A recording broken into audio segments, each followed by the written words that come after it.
10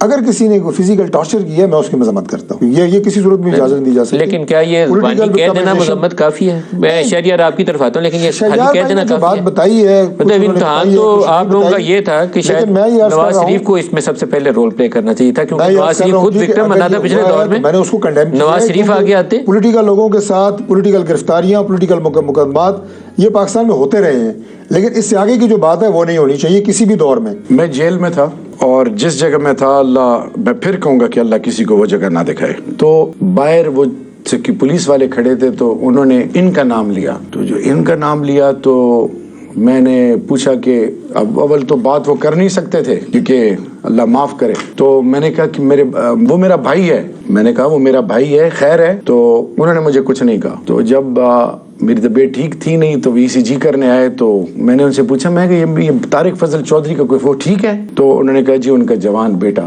فوت ہوا ہے. وہ جو میں نے لمحات گزارے میرا رب جانتا ہے, یہ مجھے کیا دیں گے, یہ خود محتاج ہے. ہماری عزت سانجی ہے. میں ایک چیز بتانا چاہوں آج آپ کے توسط سے, اگر کسی کے ذہن میں ہے نا کہ -1 عمران خان یا خدا نہ خواستہ عمران خان کے ساتھ یہ وہ, خدا کے لیے اس ملک پر رحم کریں, اس ملک کی جوڑنے کی بات کریں. آج بھی رانا ثناء اللہ صاحب جو بیانات دے رہے ہیں یہ کیوں چپ ہیں؟ ان کے اختیار میں تو کچھ ہے نہیں, ان کے وہ سو کالڈ وزیر اعظم کے اختیار میں کچھ نہیں ہے جن کو ریجیکٹ کیا قوم نے. یہ میں اللہ کا واسطہ دے رہا ہوں, جو سننے والے ہیں وہ سنیں. خدا کے لیے اس ملک کے لیے بڑی قربانیاں دی گئی ہیں. میدان سچتا ہے, جو جیت جائے اس کو اپریشیٹ کرو. ہارے ہوئے کو آپ مسلط کر رہے ہو, یہ بار بار ایکسپیریمنٹس کر رہے ہو, کیوں؟ What for? آپ انٹیریئر منسٹر تھے اور میں نے بھی اس پہ بھی آپ کا انٹرویو کیا تھا جب رانا ثناء اللہ پہ ہیرون ڈالی گئی تھی. Who was responsible for that act? میں بار بار کہہ چکا ہوں, Who should take responsibility of that act? میں ادھر سے آیا ہوں نا, مجھے اللہ نے نئی زندگی دی ہے. میں بار بار یہ کہہ رہا ہوں کہ ابھی بھی chief justice of the supreme court, DG اس وقت ANF تھے, بریگیڈیئرز تھے, مجھے بلائیں, قوم کو حقیقت بتائیں. کیا MNA منسٹر ناکہ لگاتا ہے؟ کیا پرائم منسٹر ناکہ لگاتا ہے؟ FIR, وہ CDR, وہ تمام ڈیٹیل انفارمیشن جو مجھے اس وقت کے DG جنرل عارف نے دی, اس پہ کیوں خاموشی ہے؟ تاکہ قوم کے سامنے حقیقت آئے. اب تو میں اپوزیشن میں, آخری چیز یہ بات آپ کو اس وقت بھی کہنی چاہیے. اس وقت میں نے کہی ہے, آپ اٹھائیں ڈفرنٹ چیزیں اٹھائیں. میں اپنے بھائی سے یہ کہنا چاہوں گا کہ مزاحمتیں مت کریں. آپ حکومت میں ہیں, عملی کام کریں, عملی کام کریں. اگر آپ اس ملک کے خیر خواہ ہیں تو خدا کے لیے سب کو انگیج کریں, جوڑیں لوگوں کو, جوڑیں. اب ڈاکٹر صاحب اس کا جواب دیں. اب یہ اچھی بات ہے, جوڑیں لوگوں کو. دیکھیے جوڑنے کے لیے ملک صاحب ہم تیار ہیں, لیکن کوئی جوڑنے کے لیے بھی تو تیار ہو نا. اب اگر نفرتوں کا عالم یہ ہو, لیکن علی مین اس کے بعد بھی ملے, علی مین اس کے بعد بھی ملے, دوبارہ تصویر بھی آئی ہے, دوبارہ تصویر بھی آئی ہے. اس کا مطلب ہے کہ عمران نے کوئی لکیر نہیں کھینچی ہوگی کہ دوبارہ نہیں ملنا. میں نے سنا ہی نہیں یہ بات. علی امین کی, شہریار کی, کسی کی جرت نہیں ہے کہ میرا لیڈر ایک بات کہے اور ہم اس کے خلاف جائیں.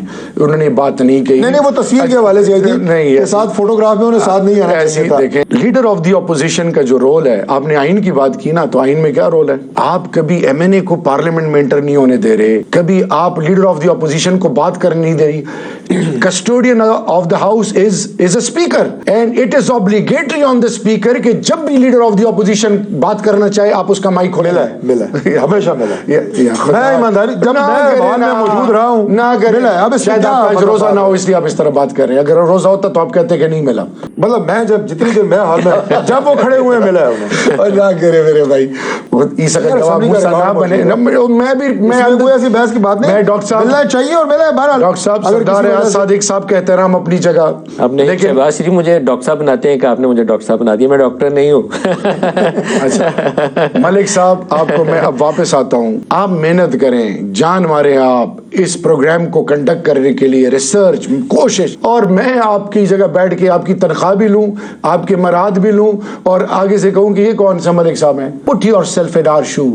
آپ کو کیسے لگے گا؟ میں واپس آتا ہوں. یہ ہماری عوام ہم سے کچھ اور مانگ رہی ہے. ہم روڈوں پہ ابھی تک ہم اپنے ورکرز کو روکے ہوئے کہ نہیں, ہم پاکستان پہلے ہے, ہم آئین اور قانون کے دائرے میں.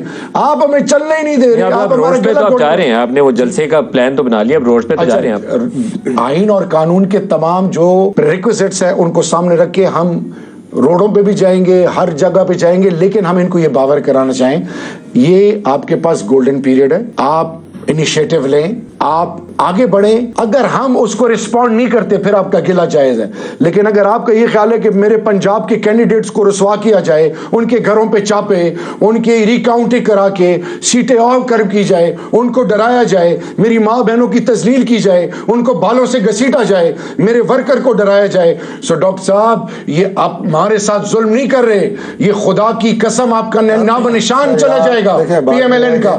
آپ دونوں پارٹیوں نے 40 سیٹیں نہیں جیتی. ناظرین, شہریار افریدی کے ساتھ جو بھی ظلم و ستم کیا گیا, شہریار افریدی نے ملک کی خاطر کہ کہیں ملک بدنام نہ ہو جائے انہوں نے پھر بھی بہت ساری باتیں نہیں بتائیں. لیکن ناظرین, ان کا کہنا تھا کہ عزتیں سب کی سانجھی ہوتی ہیں. جس طرح میری ماں بہن اور بیٹی کو سڑکوں پر گھسیٹا گیا, ان کے بیڈ روم تک گھس گئے, جس طرح انہیں بالوں سے پکڑ کر گھسیٹا گیا, جس طرح سے ان پر ظلم و ستم کیا گیا, کوئی دشمن بھی کسی کی ماں بہن اور بیٹی کے ساتھ ایسا سلوک نہیں کرتا. جو کچھ بھی ہمارے ساتھ کیا گیا, انہوں نے صرف اقتدار حاصل کرنے کے لیے اور اس ملک پر مسلط ہونے کے لیے جو کچھ بھی کیا, یہ انتہائی شرمناک ہے. اور اس کی وجہ سے ہمارے ملک کا جو امیج خراب ہو رہا ہے, پہلے ہی پوری دنیا میں ہمارے ملک کی کوئی عزت نہیں رہی, اور جو رہتی سہتی تھی اس کی بھی ساکھ ہم نے تار تار کر دی. دنیا کو ہم نے آج بھی یہ پیغام دیا ہے کہ ہم آج بھی وہ قوم نہیں بن سکے جس کے لیے قائد اعظم نے ایک الگ ملک بنایا تھا, جس کے لیے قائد اعظم نے خواب دیکھا تھا. آج پوری دنیا ہمیں کس نظر سے دیکھتی ہے ہم سب ہی جانتے ہیں. ہم بات تو یورپ, امریکہ اور انگلینڈ کی کرتے ہیں, لیکن وہاں پر عورت اور بچے تو دور کی بات, کسی عام انسان کو بھی کوئی ہاتھ نہیں لگا سکتا. وہاں پر عدل و انصاف کے تمام تقاضوں کو پورا کیا جاتا ہے. بچے اور بزرگ تو دور کی بات ہے, بلکہ وہاں پر کسی عام انسان کو بھی پورا حق دیا جاتا ہے اور اس کا احترام کیا جاتا ہے. دوسری طرف ناظرین, پاکستان میں نہ صرف عورتوں اور بچوں پر ظلم و ستم کیا گیا, بلکہ ان کے ماں باپ کو بھی ذلیل و رسوا کیا گیا, سڑکوں پر گھسیٹا گیا, صرف اور صرف اس لیے کہ مجرم نواز شریف اور ان کی لاڈلی بیٹی مریم نواز کو عوام کی منشا کے بغیر ہی اس ملک پر مسلط کر دیا جائے.